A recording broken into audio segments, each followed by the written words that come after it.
नाम था राकेश मीना। उनका एज लगभग 32 साल हो रहे थे और उनका एक ड्रीम था यूपीएससी एग्जाम को क्लियर करना। उसे लगता था कि हम मेहनत करेंगे तो हमारी पूरी जिंदगी बदल जाएगी, लेकिन शायद राकेश के नसीब में मेहनत का फल लिखी ही नहीं थी। 6 अक्टूबर 2025 को दिल्ली के गांधीनगर की गलियों में सब सोच रहे थे ये कि मौसम तो आज बहुत ही बड़ा सुहाना है, लेकिन अचानक से एक ब्लास्ट होता है और शायद उन लोगों की लगा कि ये गैस का ब्लास्ट है, क्योंकि दिल्ली में आए दिन गैस सिलेंडर फटने का न्यूज आते ही रहता है, इसलिए शायद कोई इतना ज्यादा गौर नहीं किया। लेकिन उन लोगों के कुछ मिनट बाद पता चलता है तो उन लोगों ने एकदम से शौक रह जाते हैं। फ्लैट नंबर E6 के चौथी मंजिल पर इतना भयानक धुआं देखकर उन लोगों ने एकदम से दंग रह जाते हैं। उतने सारे आदमी में से एक आदमी ऐसा था जो पुलिस को कॉल किया और बताया कि जल्दी से फायर ब्रिगेड भेजिए। लेकिन दोस्तों वहाँ पर सिर्फ गैस सिलेंडर ही नहीं फटा, बल्कि ऐसे सपने भी टूटे जो आने वाला समय पे दिल्ली में साथ रहता। फिर वहाँ पर पुलिस पहुंची और फायर ब्रिगेड भी पूछा और आग बहुत ज्यादा तेज से लग गई तो फायर ब्रिगेड कैसे भी करके वहाँ पे बुझाता है और सबको लगा कि अब मामला खत्म हो गया। अब जिस कैमरे में ब्लास्ट हुई थी उस कैमरे में सारे लोग गए पुलिस के साथ, तो वहाँ पर जो उन लोगों ने देखा सभी का सभी तंग रह गए। वहाँ पर जो उन्होंने मंजर देखा, क्योंकि उसका शरीर भी नहीं नजर आ रहा था और नहीं उसे कोई पहचान सक रहा था, जिसे लोग देखकर ये बोल रहे थे कि ये एक बहुत बड़ा हादसा और मौत गैस सिलेंडर फटने से ही हुई है।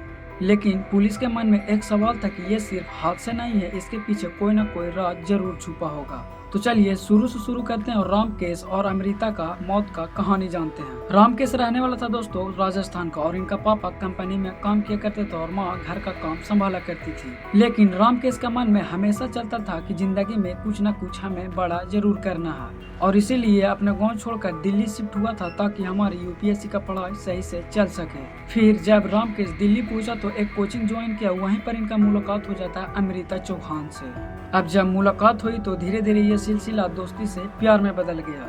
अब जब ये सिलसिला प्यार में बदला तो सब कुछ सही चल रहा था, लेकिन 6 अक्टूबर 2025 के गांधी विहार के गलियों में एक अचानक सा आवाज आया ब्लास्ट का। जब पुलिस ने उस हादसे का जांच करने लगा तो उन लोगों ने सोचा कि ये एक नॉर्मल हादसा है और ये हो सकता है क्योंकि गेट अंदर से बंद है। फिर दोस्तों पुलिस वाला ने उस गली का जितना भी सीसीटीवी फुटेज था सबको खंगाली तो वहाँ पर एक चीज उन लोगों को देखने को मिला। हादसे लगभग दोस्तों 2 बजे रात में हुई थी और उससे ठीक पहले 2 बजे रात से पहले वहाँ पर 2 शख्स उसी फ्लैट में जाते हुए दिखे, लेकिन उन लोगों का फेस दोनों काले कपड़े से ढका हुआ, लेकिन कैमरे में साफ पता चल रहा है कि एक लड़का और एक लड़की उसी फ्लैट में घुसी है। अब दोस्तों पुलिस वाले ने उन दोनों को खोजते खोजते फाइनली उन दोनों को घर पे पहुँच जाते हैं तो उन दोनों ने फरार है घर पे से। अब दोस्तों पुलिस वाला को लगा कि हम शायद इन पे झूठ के शक कर रहे हैं, क्योंकि इन दोनों ने फरार है और इन दोनों वहां पर हादसे से पहले निकल चुके थे। और इन लोगों का मन में एक सवाल ये भी था कि गेट हादसे के समय अंदर से लगा हुआ था, लेकिन पुलिस वाले ने फिर भी झूठा उन पे शक किया और जैसे तैसे कर उन लोगों के पुलिस स्टेशन बुला लिया जाता और इन्वेस्टिगेशन शुरू कर दिया जाता है।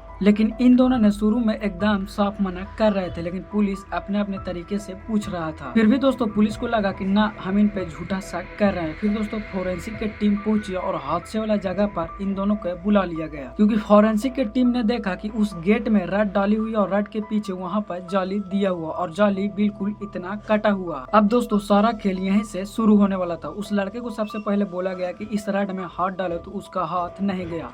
फिर दोस्तों इस लड़की अमृता चौहान को बोला गया कि इस रड में हाथ डालो तो उसका हाथ चला गया। लेकिन दोस्तों सोचने वाला बात यह है कि अमृता भी फोरेंसिक साइंस के ही स्टूडेंट थे और उनको जो पकड़े वो फोरेंसिक टीम में ज्वाइन हो चुके थे, लेकिन टीचर तो टीचर होता है। तुरंत वहाँ पर फोरेंसिक की टीम पहुंची तो इन दोनों का पकड़ तुरंत हो गई।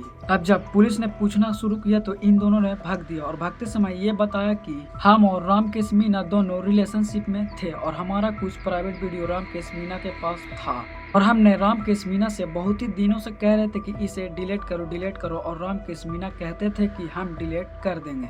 अमृता के साथ जो लड़का पकड़ा है उनका नाम था अमित और वो अमृता का एक्स बॉयफ्रेंड था। वो लड़का गैस सिलेंडर का काम किया करता था और अमृता उसे बताया कि हमारे साथ रामकेश मीना ऐसे ऐसे कर रहा। तभी इन दोनों ने डिसाइड किया कि इसे रास्ते से ही क्लियर कर देते हैं और तुम्हारा प्राइवेट वीडियो सभी हट जाएगा। तभी इन दोनों ने प्लान बनाया कि तुम तो फोरेंसिक साइंस के स्टूडेंट हो और वो गैस सिलेंडर का लीडर था। तो इन दोनों ने जाकर उस फ्लैट में घुसा और सबसे पहले रामकेश मीना को गला घोटकर मार दिए। अब जब रामकेश मीना को मारकर इन दोनों ने गैस सिलेंडर के पास ले जाकर रख दिया और गैस का पाइप राकेश मीना के पास रख दिया और लीकेज गैस को उतना ही किया जितना जरूरत था ताकि धीरे धीरे आग लग सके। तो इन दोनों में से था एक तो गैस सिलेंडर का मास्टर और दूसरी फोरेंसिक साइंस के स्टूडेंट अमृता। अमृता को क्राइम की पूरी जानकारी थी। इन दोनों ने तो रामकेश मीना को गला घोट कर वहाँ पे मार दिया और गैस को लीकेज कर दिया और माचिस मार दिया और धीरे धीरे आग पकड़ना शुरू किया। लेकिन इन दोनों ने वहाँ पर जाली काट कर गेट के दोनों निकाल दिया और जैसे ही इन दोनों ने पार किया कैमरा को, वैसे ही वहाँ पर ब्लास्ट एक भयानक वाला हुआ। अमृता शायद फोरेंसिक साइंस को क्लियर कर लेती तो न जाने पुलिस को कितने केसेस में हेल्प करते। अभी तो इनको 2 या 3 साल जेल काटने पड़ेंगे या तो फिर फांसी की सजा सुनाई जाएगी। फिलहाल दोस्तों अभी इन दोनों ने पुलिस के हाथ में जा चुके और गिरफ्तार भी हो चुके हैं।